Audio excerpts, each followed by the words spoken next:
Hello అందరికీ welcome to my mini vlog. ఎప్పుడు చేపల పులుసుని ఒకేలా కాకుండా కొంచెం డిఫరెంట్గా ట్రై చేద్దామని చెప్పేసి మామిడికాయ ముక్కలు వేసి చేయమని చెప్పి మా అమ్మమ్మని అయితే అడిగాను. సరే చేస్తాను అని చెప్పేసి ఇంక అమ్మమ్మ అయితే చేపల కూరకి కావాల్సినవి అన్ని కూడా రెడీ చేసి పెట్టిందండి. అమ్మమ్మ చేపల కూర కోసం అయితే ఒక పేస్ట్ అయితే రెడీ చేసి పెట్టుకుందండి. అందులోనే ఒక స్పూన్ జీలకర్ర, ఒక స్పూన్ ధనియాలు, ఒక పెద్ద ఉల్లిపాయ, అల్లం ముక్క, వెల్లుల్లి కూడా వేసుకొని మెత్తగా మిక్సీ పట్టి పెట్టుకుంది. ఇంక ఇప్పుడు ఒక కడాయి పెట్టేసుకొని సరిపడంత ఆయిల్ వేసుకొని ఆయిల్ హీట్ అయ్యాక మనం మిక్సీ పట్టుకున్న పేస్ట్ ని కూడా వేసేసుకొని మంచిగా ఫ్రై చేసుకోవాలండి. పచ్చివాసన పోయి ఆయిల్ పైకి తేలేదాకా పేస్ట్ అయితే ఫ్రై చేసుకోవాలి. ఇప్పుడు ఇందులోనే ఒక స్పూన్ ఉప్పు, కొంచెం పసుపు, అన్ని సరిపడా కారం కూడా వేసుకొని ఫ్రై చేసుకున్నాక ఒక గ్లాస్ వాటర్ వేసుకొని ఒక ఉడికించుకున్నాక మనం నీట్ గా క్లీన్ చేసి పెట్టుకున్న చేప ముక్కల్ని కూడా వేసుకొని మంచిగా కలుపుకోవాలండి. ఇప్పుడు ఇందులోనే సన్నగా చీలుకున్న పచ్చిమిర్చి ముక్కల్ని కూడా వేసుకొని ఒక 10 నిమిషాల ముందే నానబెట్టుకున్న చింతపండు పులుసు కూడా వేసుకోవాలండి. చింతపండు పులుసు వేసుకున్నప్పుడే పచ్చిమిర్చిని కూడా వేసుకోవాలండి. ఎందుకంటే ఉప్పు, కారం,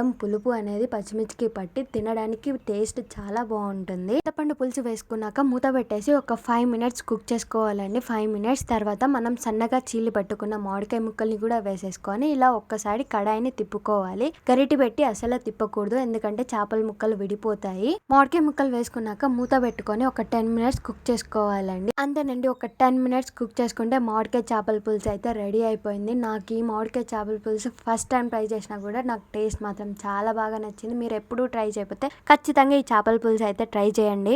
ఎలా ఉందో కామెంట్ సెక్షన్ లో కామెంట్ చేయండి. Thank you for watching. Please subscribe to my channel. By.